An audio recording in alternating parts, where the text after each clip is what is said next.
was more of a liberal growing up. But over the last 10 years and the way society has become, I've definitely leaned over to the conservative side. I almost feel like they switch positions. And boom, we are live. What's up, everybody? Couple Casuals Podcast, episode number 39. I am your host, Stefano, and I'm very much looking forward to this conversation today. My guest today is a very prominent figure in the Toronto nightlife scene. He's the owner of a men's fashion boutique in Toronto called Area 001. He's an entrepreneur and possibly my personal favorite. He is the voice of the people and a self-proclaimed conspiracy realist. So with that being said, I want to welcome Sergio Senatore to the podcast. Thank you, Stefano. It's an honor to be here. I appreciate it, man, and I appreciate you coming on. We were talking a little bit yesterday, and I wanted to confirm how to say your name, Senatore, because I wanted to say it properly. Senatore. From one Italian guy to another. What's your last name? Pecchia. Pecchio. So Stefano Pecchia and Sergio Senatore today, we're bound to have a good conversation to Italians here. And I think that's kind of where we could start, bro. I think, like I was saying to you yesterday, the best way to kind of start a conversation like this is to get to know you, the guest. For sure. And maybe we could kind of piggyback off that. Let's talk about being Italian for a second. I'm interested to ask you, how does that play into you and who you are and Sergio Senatore? Does the culture play a big part in your identity and how you operate in this world? 100%. You know, I'm a full-blooded Italian, born and raised in Toronto, and had a very strong Italian Catholic upbringing. Okay. And one thing about Italians, we all know they're very outspoken. That's true.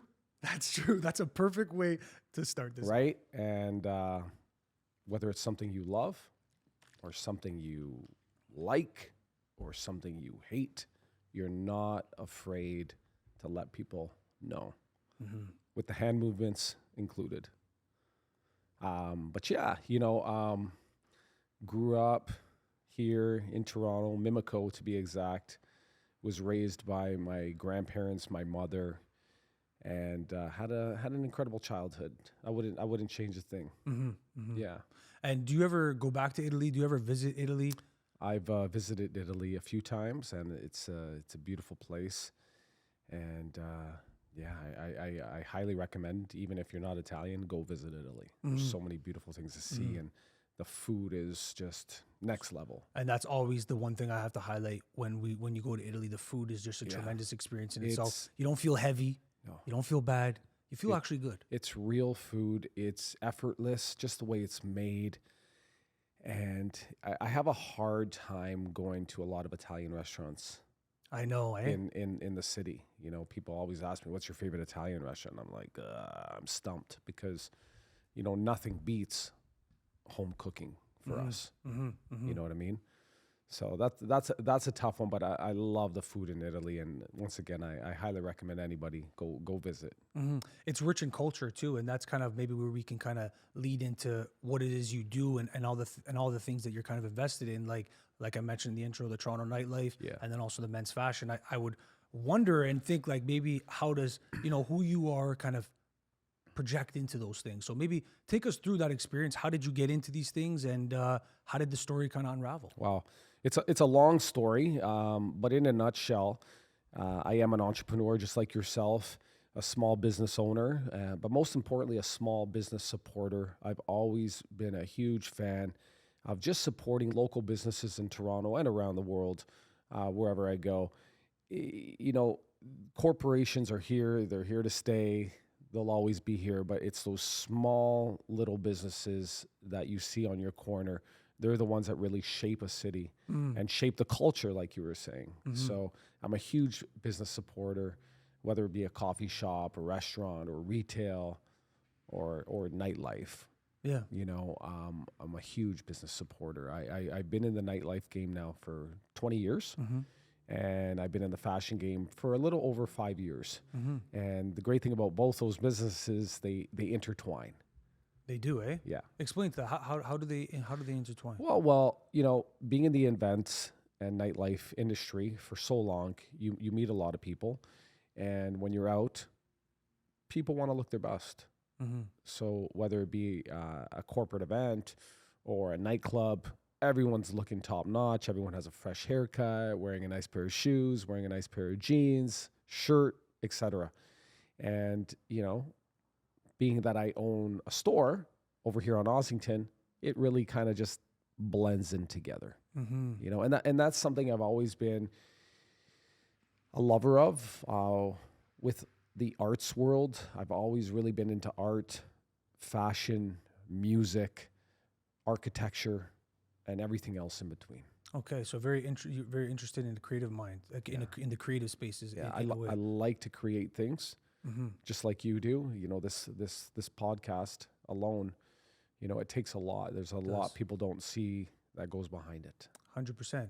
And maybe that's what we can kind of get. Firstly, I must say the best dressed I probably had on the podcast. Thank you. you. For sure. Like if you see on your socials and stuff, you definitely you emulate and you bring that forward and what it is that you're passionate about. So it's a beautiful thing to see. Thank you. And you can just see I'm just wearing a pair of black pants, a black sweatshirt.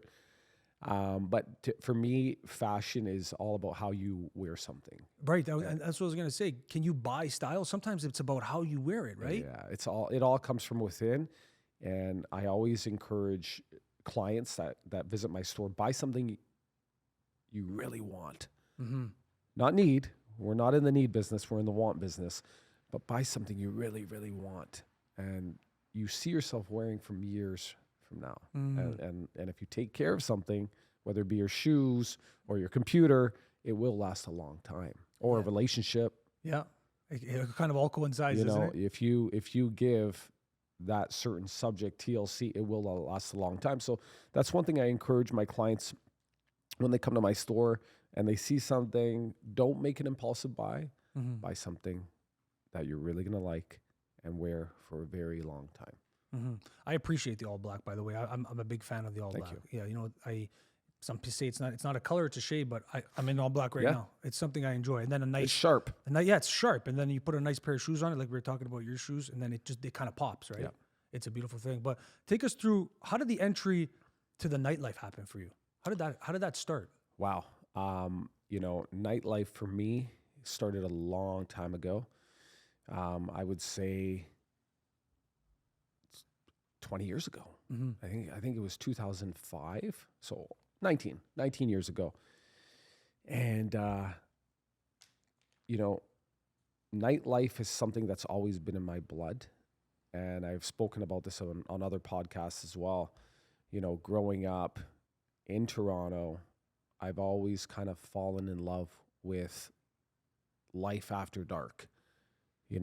Just, visiting the city with my mom at a young age and seeing the lights and seeing the cars and hearing the music and seeing the people, because, coming from a traditional Catholic Italian upbringing, you don't see that, especially living on a street in a suburb. You don't see that.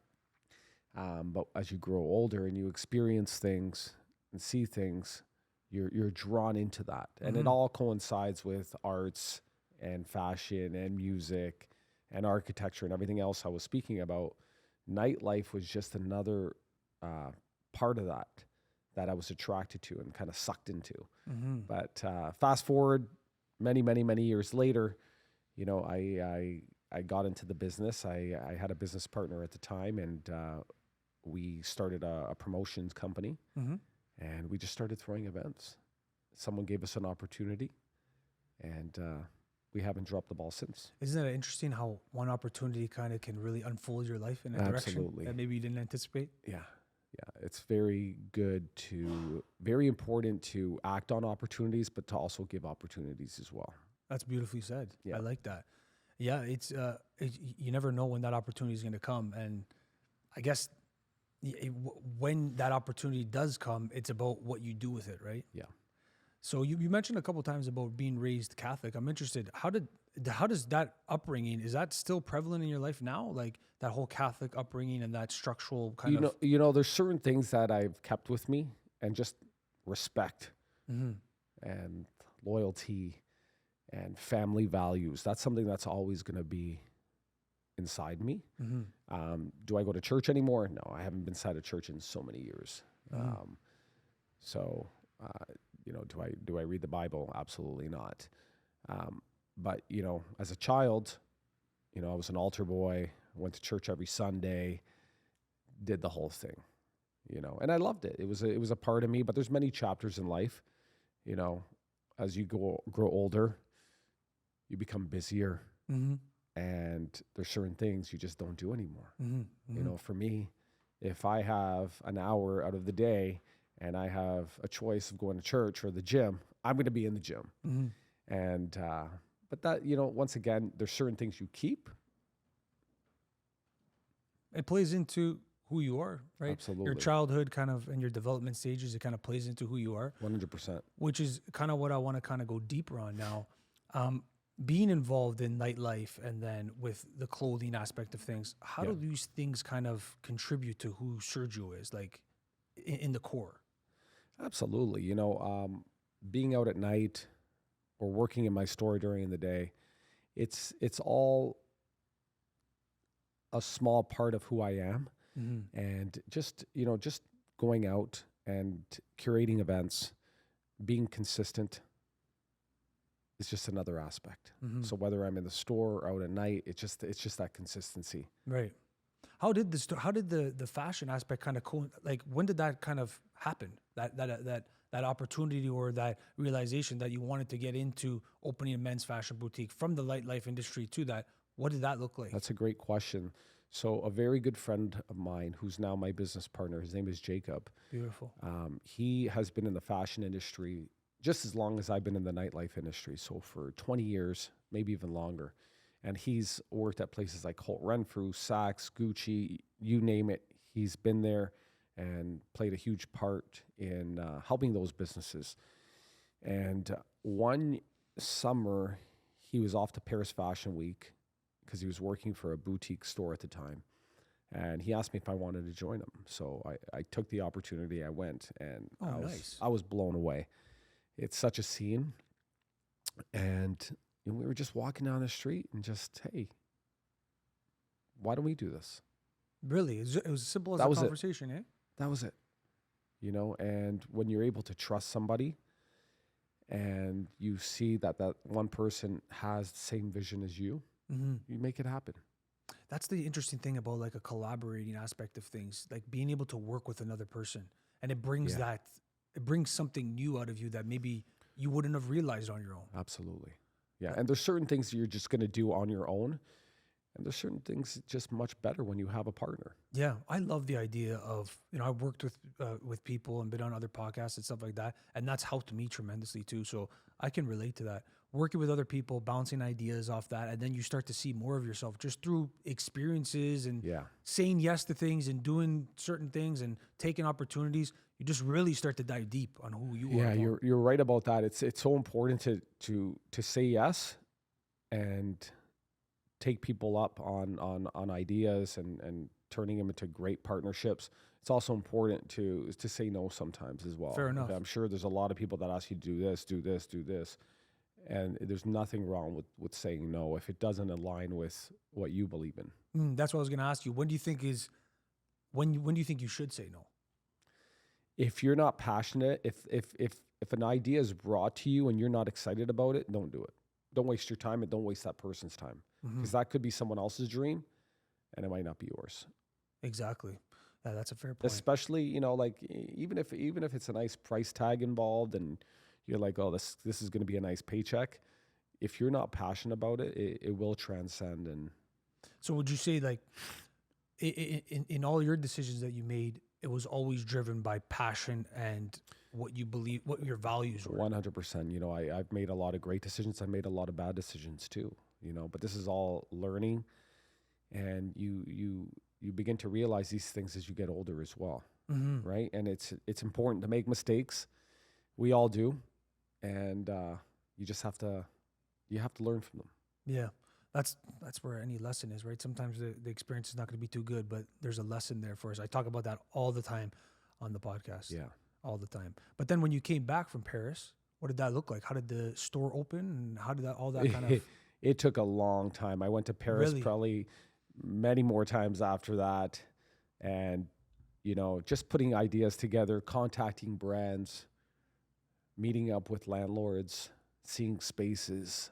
It takes a long time. How long would you say the whole... It takes years. Years, right? It really takes years because you want to do it right. and getting your finances in order. Mm-hmm. You know, when we opened up our store, there's no investors. It's just the two of us, right? So it took finance. It took a lot of hunger, a lot of drive. It was scary, but we made it. We made it happen. That's beautiful. And how was Paris? Just genuinely curious. How was Paris? Paris is a beautiful place to visit. Highly recommend it. It's just a different lifestyle, man. It's just everyone looks good, Yeah. and it's not necessarily people wearing fashion. Everyone's just very nicely put together. Mm-hmm.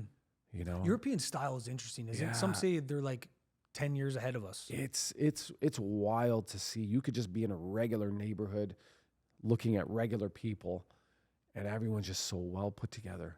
Yeah. You know, and people like even the homeless people are drinking bottles of wine on the street. I was with a gonna glass. say- You know, it's just a very different culture. I was going to say when I was in Italy in 2018, that was the last time I was there. And I swear to you, everybody was dressed like so well put together. Even the young kids, everybody's in the piazza, like dressed nice shoes, high Yeah. socks, looking good. Everyone smokes cigarettes. Everyone's smoking cigarettes. Everybody's slim. Yeah. And What's that about? you know, all that like- pasta there, everybody's still nice and fit, eh? Yeah, it's the lifestyle. Mm-hmm. You know, I tell people all the time that Toronto, and I love Toronto. It's one of my favorite places in the world, hence why I still live here. But it's a working class city. And if you go to places like Europe, people work to live. And It's so Toronto, interesting, yeah. people live to work. Yes, yeah, it's well put. It's well put. They do. They're so much more relaxed there, eh? But the way their whole structure is a bit different. It's very Like different. even like the 9 to 5s and the way people work. I don't know if it's like that there. Like they like shut down at lunchtime and go home and take naps It's and drink wild. espressos. Yeah, I don't know if I could do that. Yeah. See, it depends on because we're so accustomed to this, Yeah. right? I knew a girl who lived in Italy. She came here and was like, "This is fucking insane." Lived here for 2 years and went back. They're like, not doing this. Yeah, it's a 'cause- bit nutty here, Yeah, it's different. but it's like that in New York as well. Yeah. You know, it's very fast paced, and this is what we got to do to survive. And some would say we're like kind of like the little brother of New York. We're not too far behind the whole city life, the fast pace, the real estate's growing tremendously. So it looks different, but somewhat similar. Absolutely. It's coming soon. But I just want to ask you a little bit about how do you manage all these things, man? Because you're like we were just talking about last night. You're out about 2 a.m. Yep. You're back. You walked here in the rain, which I appreciate. I'm a huge walker. Huge walk, which is what they do in Italy and stuff. By the way, they love all to walk, walk. so they stay healthy. So that's very good. People underestimate the power of walking. by the way. Walking is incredible. I used to be a huge car guy. I loved cars. Always had one. I loved Audis. Mm-hmm. And, you know, every few years I would get a new Audi.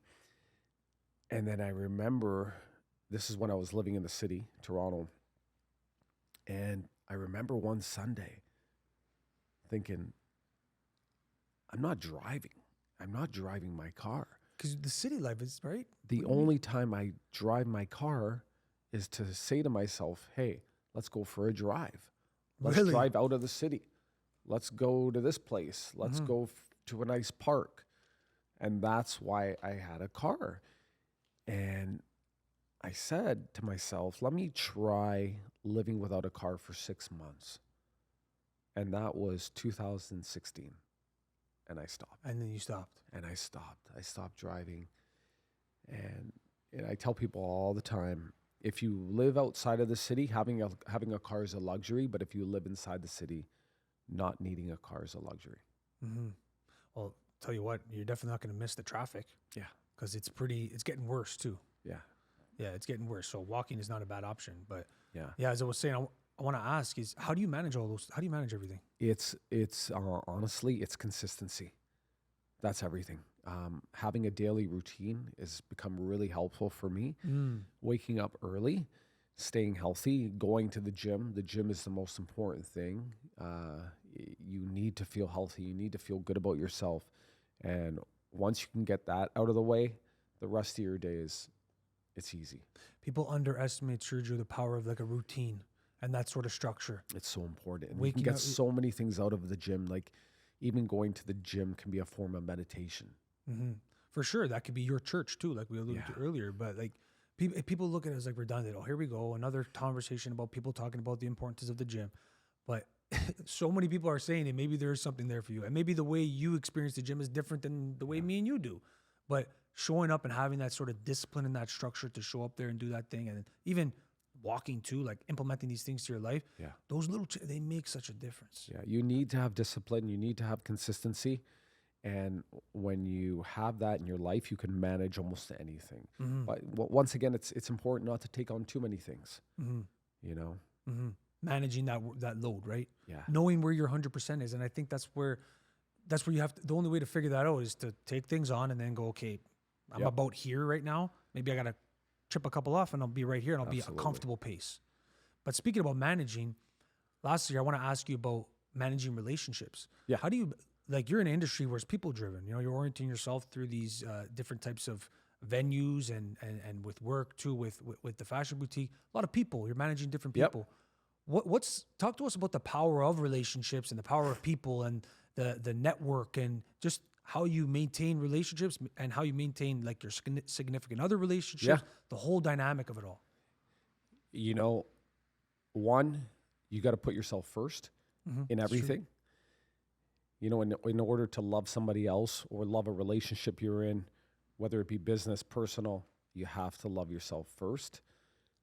And then, you know, you give to that relationship. And, you know, I've been lucky in my life to have good people and being surrounded by good people. It hasn't always been that way, but I'm at a place right now where, as crazy as this sounds, it's very easy.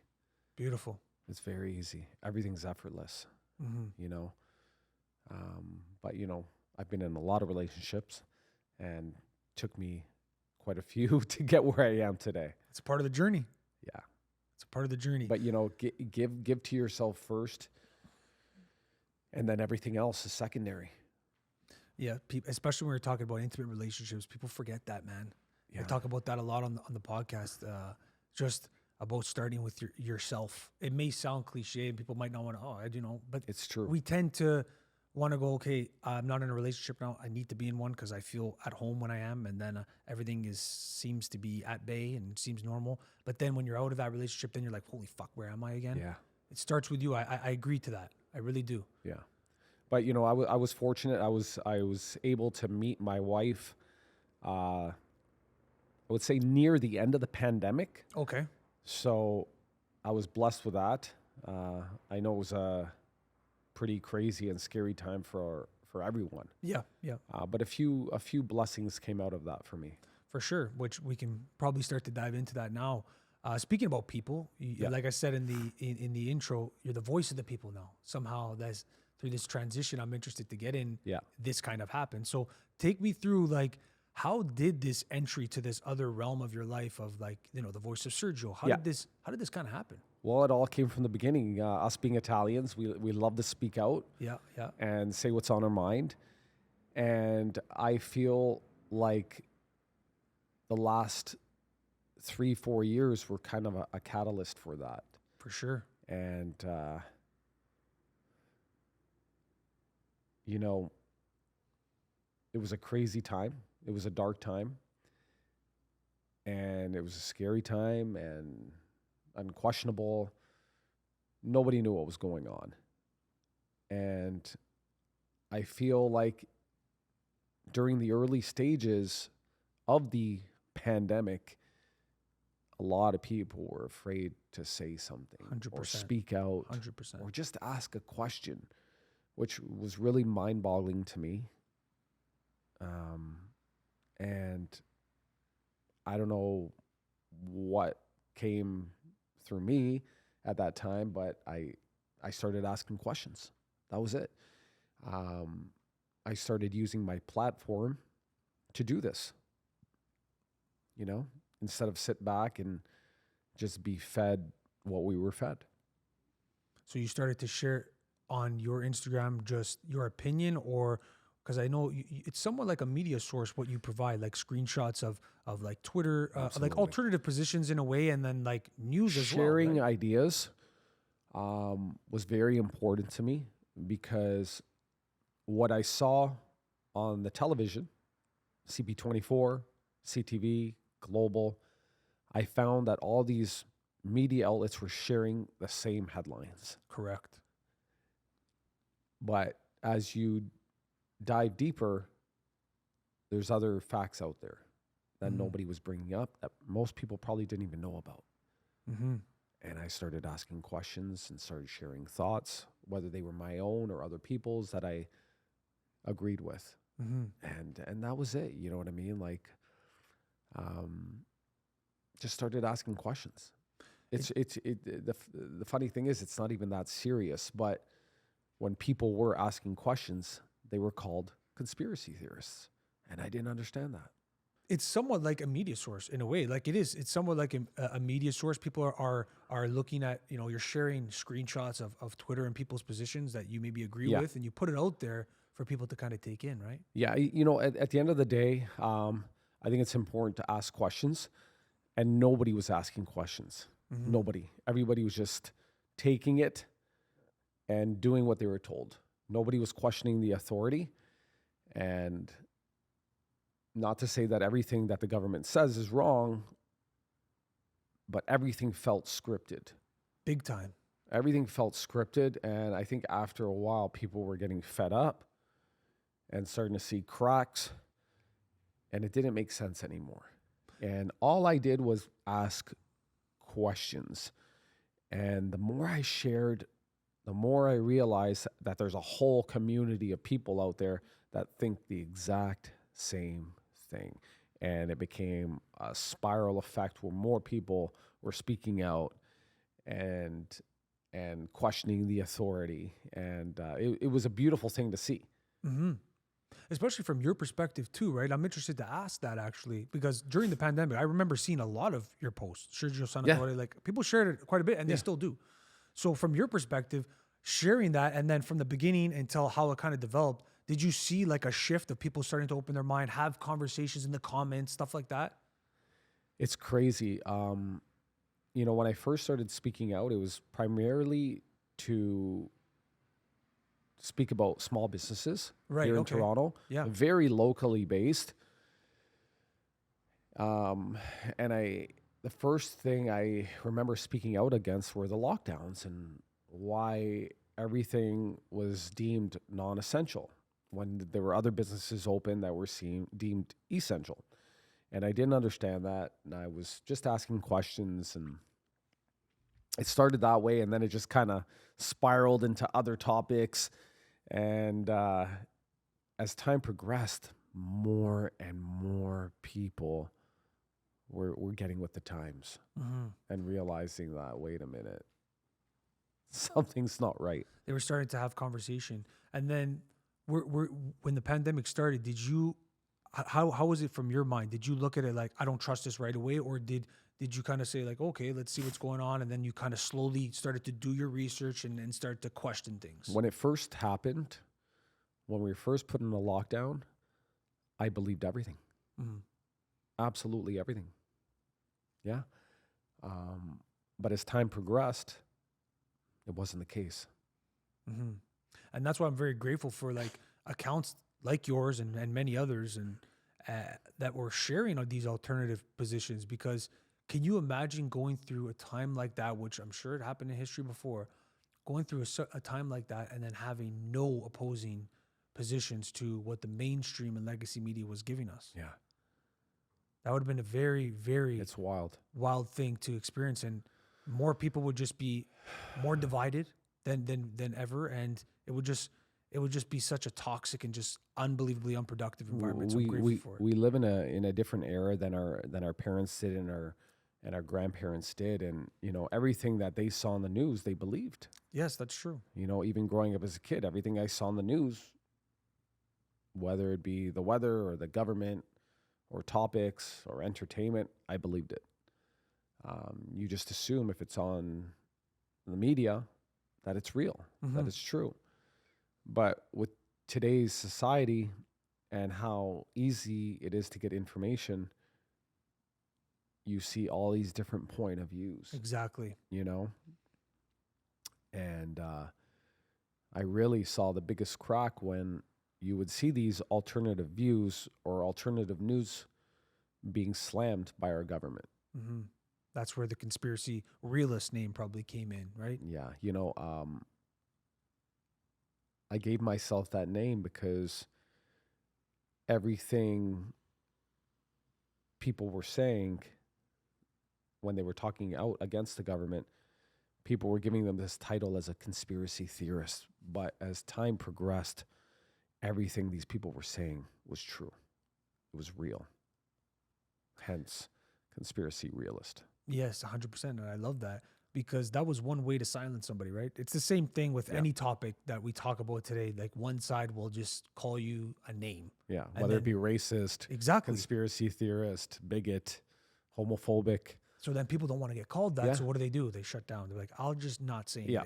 And that's such a crazy, like an evil way to do things because it shuts down dialogue when I think Canadians in Canada and the West in general, we should be based off dialogue, of freedom of speech, of having the conversation where we disagree. Yeah. I don't know if there's been another time where people are as divided as they are in positions. Yeah, and that's what I love about podcasts like this. Mm-hmm.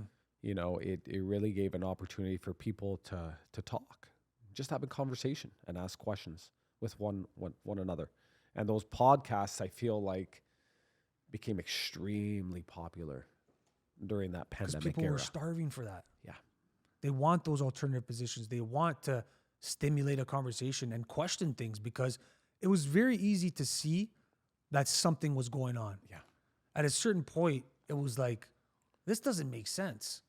Like, you're telling me that I have to go to a restaurant, wear a mask, sit down, take my mask off, eat my food, then get up to go to the washroom and then put my mask back on and then come, what the hell is going on here? And you're telling me Costco's open, but Salvatore down here that sells me tomatoes every single Saturday, Yep. I can't go to him. He's got to shut down. Yeah. Do you think they were trying to like literally destroy small businesses? It sure seemed that way. That's what I'm saying, right? Yeah, either they were just trying to make a shitload of money Which or they they were did. trying to destroy. Yeah.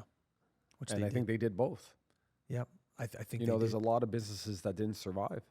a lot. You know, a lot. a People lot forget of- about that, eh? A lot of retail, a lot of hospitality, whether it be restaurants, nightlife, they closed down. A lot of offices closed down because people were staying at home, working from home.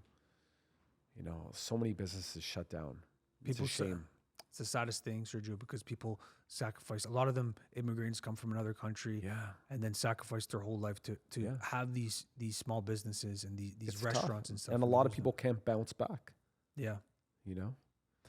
And one of the other interesting things I found, like through the pandemic, just kind of staying on there for a second, is you couldn't remove the politics from what was going on. So I wanted to ask you, was politics of interest to you previous to the pandemic? The crazy thing is, politics was never of interest to me. Okay. Never of interest to me. Yeah. But during the last 4 years, during the pandemic, I realized how much it was all connected. Mm-hmm. Yeah. It's just that overarching control. Yeah. It seemed you couldn't remove the politics from it because No. the politicians were the ones deciding whether you can keep your restaurant open, whether you have to stay inside, whether you have Yeah. to do these sort of things. And I think at the beginning, when Trudeau became a prime minister, a lot of people liked him. This young, good-looking guy, he's going to lead our country. He's going to legalize weed. A People nice, love that. a nice fresh start. But when you peeled all of that back, it's not a good man. Yeah, that's for sure. And maybe we could dive deeper on that, just on Canadian politics. Do you think there's a difference between Liberals, Conservatives, NDP, and would you resonate with one more than the other? I definitely would have to say that I'm with the Conservatives. I feel growing up, a lot of people, including myself, were on the Liberal side. And, I hate picking sides. Right. I never understood that growing up. but I would say I was more of a liberal growing up. But over the last 10 years and the way society has become, I've definitely leaned over to the conservative side. I almost feel like they switch positions. You're exactly right. And a lot of people would agree with you, man. A lot of people would say the liberal was the classic liberal, rather, was the one who represented freedom of speech and freedom of thought and conversation and was kind of free in the way they orient themselves. And now the conservatives kind of adopted Well, even in the word liberal and in the word conservative, I've never been a conservative guy. especially as a personally. creative individual, right? I've never been a conservative guy. So to think that these two roles have exchanged, it's mind-boggling. I know that just seems where we're at with Canadian politics, right? And politics in general. Yeah, politics in general, I would say across the West, it's very. It makes a big difference. The Canadian side and the U.S. side, they're very similar in paths and where they're going, but it's interesting to see the polarization. Well, even look at Donald Trump. Yeah, You know, if you said Donald Trump's name or that you like Donald Trump yeah, 5 years ago, was it 5 years ago, 10 years ago, people would be like, "What? You're racist." yes, exactly. And now everyone loves Donald Trump. Yeah. Everyone. That's the positive side, I think, about the craziness, is that people who, firstly, like guys like me and you, that were not, I wasn't interested in politics either. I started to hear all this rattling about this nonsense, crazy stuff in about 2016. I started to see, what the hell is this going on? And just, it was something in my being that was like, I disagree with this. And then I started to indulge in it and I started to see what was actually happening. But with all these things, I started to get involved with politics and stuff. And then people woke up. And I think that's where we kind of are, is people are starting to take interest in what's going on, and it's pushing them to vote and do things because you can't remove the politics from the situation. Do you find that's what's happening? Absolutely. Yeah. Yeah. Once again, over the last few years, so many people have been able to come out, ask questions, question the authority, and just believe in what they know is right. I think that's what it is. It's just reasonable people. No. Yeah. Reasonable people who Common sense. Common sense, exactly. That's what Pierre Poilievre says all the time, right? The common sense conservatives. I think it's just reasonable people who were maybe apolitical for a long period of time are being forced, whether because they have children that are in schools, that are, or whether they're being affected with their business, with their taxes, that they're saying, okay, I need to start paying attention. The carbon tax. That's a big one. Yeah. Big one. And even further than that, there's just so much with the censorship and everything that's going on. Cancel culture. The cancel culture. People are being destroyed over something they said 40 years ago, 30 years ago. It's just in regards to cancel culture in particular, you're basically insinuating that everybody is to be perfect since they were born until they die. Yeah.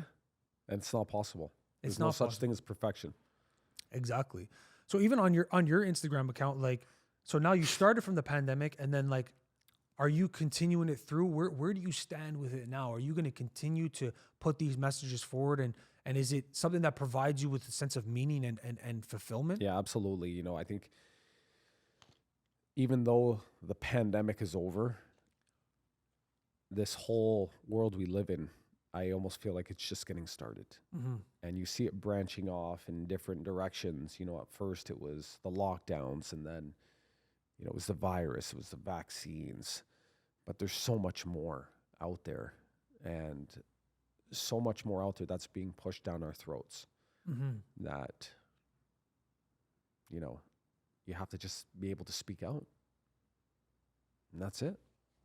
Yeah, and I think that's a big part of probably where you're coming from with this Instagram is it's just about even sometimes just throwing out that position and see how people react to it. Yeah. What's it been like from your perspective, even people that you're meeting in real life and stuff like that, and how they interact with you on the basis of the information you share? Do you find people at one point didn't agree, or maybe you had some confrontations or something, and then now they're kind of on board?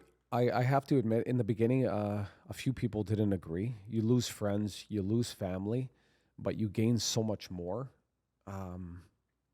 There's a whole world of people out there that share the same thoughts. And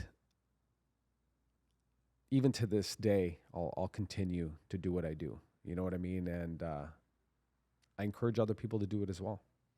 I know it's true. I think people are starting to speak more They are. now, right? Would you agree? They are. They are. They're really starting to, and like you said about the Donald Trump thing, right? People would literally be scared to say they like Donald Trump. Now people are like proud of it because of all the craziness happening. Or on even the other just for side. what he stands for. And a lot of people, you see what's going on even on social media with the censorship. If you were to log on Instagram and type in CTV or CB24, you can't even see what's going on. You literally have to go onto Twitter, you have to log on to Twitter to see the news.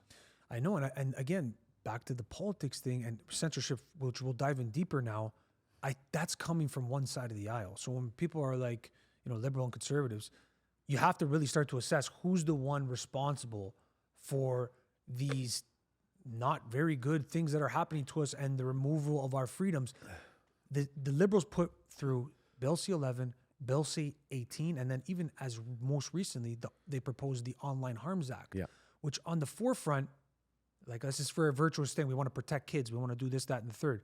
But in reality, it's more bigger government. It's more control on what you can do. It's more control on what you can say. There's even some stipulations in some of these bills that there's like jail time involved for disagreeing or hate speech. Who's the one classifying hate speech? Well, it's Trudeau. Exactly. It's Chrystia Freeland. Yeah. It's the Liberal government. And they're the ones putting forth these censorship bills. They even want to censor podcasts. Yeah, that's in one of the bills. I believe it's either C-11, because more people are watching you than the news. Because they know it's lies. And you as well. Have you been censored? Has there been times where your account's been... I had to start a new account, which I saw. Voice of Sergio. Yes, exactly. So explain to us the two accounts so everybody knows. So, for me, I had no problem using my personal account and sharing news and sharing ideas and asking questions. And I still remember to this day, there was a protest going on that I was at. And I remember I became shadow banned. So like people couldn't find you, or you people were literally couldn't find out? me. I couldn't comment. I couldn't share. Shit. I couldn't do anything. I became shadow banned. And I kept getting warnings from Instagram saying that I was going to lose my account. Holy fuck. So I created a new one. And I basically sent out a message saying this account's going to get disabled. Follow me here. And that was it. Needless to say, I didn't lose the account. And created a new one. And that's why I called it the Voice of Sergio. I love that, by the way. Which in actuality is just the voice of the people, because we were all sharing the same thoughts at the same time. So exactly. Yeah, that's so it. Where do you get I know some of it's from Twitter and stuff, but like even on your side, on the management side of it and posting everything, are you literally on your phone, like just seeing what's going That's on? it. Yeah. Is that what That's it is? it. Coming across it? That's it. Nobody sends me things. A few people here and there will send me articles, but the crazy thing is, if you just log on to Twitter, you see all of this. You see the good and you see the bad, and everything in between. Yeah, I like to see both. To be honest, I'll watch both. It's important to because I'm not always right. The stuff I share is not always 100%, but I still encourage to share, to ask questions. That's the whole point of asking questions. Yeah, sometimes I kind of jokingly laugh. I watch The View. The View. That's horrible. I just absolutely. Oh my God. It's getting bad though now, Sergio. Now there's like, Trump is still on the ballot. I can't wait to hear what these fucking ladies at The View have to say about this. Yeah. I just can't wait to the day that he gets back in, and then we just Jimmy Kimmel. Yeah, I know. That was these were the other things. Growing up when I wasn't interested in politics, I would look at I didn't. Now I look at these guys are just like arms for like the left. It's horrible. There's no like an unbiased Jimmy Kimmel type of individual. They all have to subscribe to one sort of thing. It's so weird. It's crazy, like they could be your favorite comedian or favorite athlete, and they're getting paid. Yeah, that's why I really appreciate the ones that do speak up, like yourself. And then even an extension further, figures and celebrities, which there's not many, but I know there's definitely been some. As recently, like Cat Williams has been going off. Like Williams. Yeah, there's been a lot of guys. Kyle Irving. Yes, exactly. Who's that? The football player again? He didn't want to get the vaccine. You remember? Aaron Rodgers. Yep. So it's to our point, and maybe this is how I can tie a bow on everything. It's to our point. I think the optimism here is that people are starting to get a little bit more courageous in their speech. Yeah. And I think it's a consequence of guys like maybe me and you and more that are doing it. And then they go, I agree with this. It's about time. Like, it's a disservice to yourself, guys. If you disagree with something or you want to question something and you suppress that because of the fear of what other people are going to say, or even further of what society will think of you, I think it's a path down something not very good. Yeah. You really have to encourage people around you to say what's on your mind. We're not always going to agree on things, and there's nothing wrong with that. Mm-hmm. There's nothing wrong with that. There's nothing wrong with Highlight that part. There's nothing wrong with that, that. Have a because healthy debate. why not? Because when has there ever been a time like now where a liberal and a conservative pretty much can't be in the same room? Yeah. Like, you can't date, if you're a conservative, you can't date a liberal. Or like, how does that work now? God. Because you're so divided. Like, We're just running away from each other at the it's fastest mind-boggling. rate. It's mind-boggling. And I think it's counterproductive for Canada. Yeah, I don't think I could ever date a liberal girl. I know I couldn't either. Oh, It's funny because that was the first thing that I looked for in my fiance now. I'm like, is she a liberal? It's always the first thing, because yeah. that tells us so much more, doesn't it? If they're a liberal, then they'd probably resonate with so many positions You have to be aligned. I don't agree with. But just touching on Canada lastly here, I want to get your perspective. What do you think the future of Canada looks like? And since the pandemic till now, have we grown? I think we kind of alluded to that with people starting to talk, but what's the future look like for us? I think we have a very bright future ahead in Canada. I think once Pierre's in power, you're going to see a shift. I think people really want change right now, and people want Trudeau out. People want the Liberal government out. They see how much damage has been created in the last 8 years, has it been? Mm-hmm. Yeah, we're going to be hitting 10 years, if I'm not mistaken, by the time the guy's out. Yeah, so it's been a while. Canadians are desperately seeking change, and we need a strong figure. And not to say that Pierre is going to save us from our problems. It's not going to happen overnight, but it is a change, and people need it right now. I agree. And I actually think that I always run through we can dream, right, Sergio? There's one day Trudeau comes to the camera and says, I've decided to resign. Yeah. I think about that. And I am convinced that downtown Toronto will look like if Italy won the World Cup or something. It'll be bigger than the Raptors parade. Like, it will be like, I'm convinced, and I would love to be proven wrong, but I am convinced that people will hit the streets in celebration peacefully, as they once did before, peacefully, with Canadian flags celebrating in unity. I think that Trudeau will resign. You do? There's been too much scandal, and it just keeps getting worse and worse. Every week it's a new scandal, brother. Yeah, it's a new scandal. I think his time's coming. I think so too. And I think that's the best way to kind of tie a bone on here. But I'm going to go to the final segment on Couple Casuals podcast, which is called Salute. Salute. Salute, Italian style. I give an opportunity to the guest to kind of send us off with the words of encouragement, advice, any way you want to kind of end us off. I leave it to you. Thank you for having me here. It's been an honor. Incredible podcast.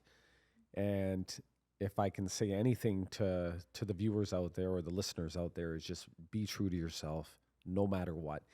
Do not be afraid to speak your mind. Good or bad, be true to yourself. That's it. I love that.